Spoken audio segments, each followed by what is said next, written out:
ಸನಾತನ ಧರ್ಮ ರಕ್ಷಣಾ ಬೋರ್ಡ್ ಅಂತ ಹೇಳಿ ಮಾಡಬೇಕು ಅಂತ ಅವರೊಂದು ಹೇಳಿದ್ದಾರೆ. ಖಂಡಿತ ಹೌದು. ಯಾಕೆಂತಂದ್ರೆ ಅಲ್ರೆ ಊರಲ್ಲಿ 4 ಜನ ಕ್ರಿಶ್ಚಿಯನ್ಸ್ ಇರಲ್ಲ, ಆದ್ರೆ ಭವ್ಯವಾದಂತಹ ಒಂದು ಚರ್ಚ್ ಕಟ್ಟಿರ್ತಾರೆ. ಊರಲ್ಲಿ 3 ಜನ ಮುಸ್ಲಿಮರು ಇರ್ತಾರೆ, ಅಲ್ಲೂ ಕೂಡ ದೊಡ್ಡ ದೊಡ್ಡ ಮಸೀದಿ ಕಟ್ಟಿರ್ತಾರೆ. ಎಲ್ಲಿಂದ ದುಡ್ಡು ಬರ್ತದೆ? ಈ ಇಷ್ಟು ಇದಕ್ಕೂ ಫಾರಿನ್ ಫಂಡಿಂಗ್ ಬರ್ತಾ ಇದೆ. ಆದ್ರೆ ಮಸೀದಿ ಸರ್ಕಾರದ ಕಂಟ್ರೋಲ್ ಇಲ್ಲ, ಚರ್ಚು ಸರ್ಕಾರದ ಕಂಟ್ರೋಲ್ ಇಲ್ಲ. ಊರಲ್ಲಿ ಒಂದು ಸಣ್ಣ ಮುಜರಾಯಿ ದೇವಸ್ಥಾನ, ಸಣ್ಣದು ಪಾಳ್ಬಿದ್ರೆ ಗುಡಿ ಇತ್ತು ಅಂತಂದ್ರೂ ಕೂಡ ಅದು ಸರ್ಕಾರಕ್ಕೆ ಸೇರ್ಬೇಕು, ಹುಂಡಿ ದುಡ್ಡು ಸರ್ಕಾರಕ್ಕೆ ಸೇರ್ಬೇಕು.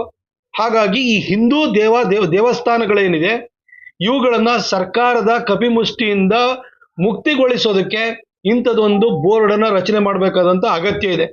ವಕ್ಫ್ ಬೋರ್ಡ್ಗೆ ತಿದ್ದುಪಡಿ ತರುವಂತಲ್ಲ, ವಕ್ಫ್ ಆಕ್ಟ್ ಏನಿದಿಲ್ಲ ಅದನ್ನೇ ಬರ್ಖಾಸ್ತು ಮಾಡಬೇಕು. ಹಾಗೂ ಹಿಂದೂ ದೇವಸ್ಥಾನಗಳು ಏನಿದಾವೆ ಅದನ್ನ ಮುಕ್ತಿಗೊಳಿಸಬೇಕು. ಈ ಹಿನ್ನೆಲೆಯಲ್ಲಿ ಪವನ್ ಕಲ್ಯಾಣ್ ಅವರು ಕೊಟ್ಟಿರುವಂತಹ ಸ್ಟೇಟ್ಮೆಂಟ್ ಇದೆಯಲ್ಲ ಬಹಳ ಸಕಾರಾತ್ಮಕವಾಗಿದೆ. ನಮ್ಮ ಹುಂಡಿಯ ದುಡ್ಡು ಇನ್ಯಾವುದಕ್ಕೂ ಬಳಕೆ ಆಗಬಾರ್ದು. ನಮ್ಮಲ್ಲೇ ಬಿ ಗ್ರೇಡು, ಸಿ ಗ್ರೇಡು ಈ ತರ ದೇವಸ್ಥಾನಗಳನ್ನ ಗ್ರೇಡಿಂಗ್ ಮಾಡಿದ್ವಿ.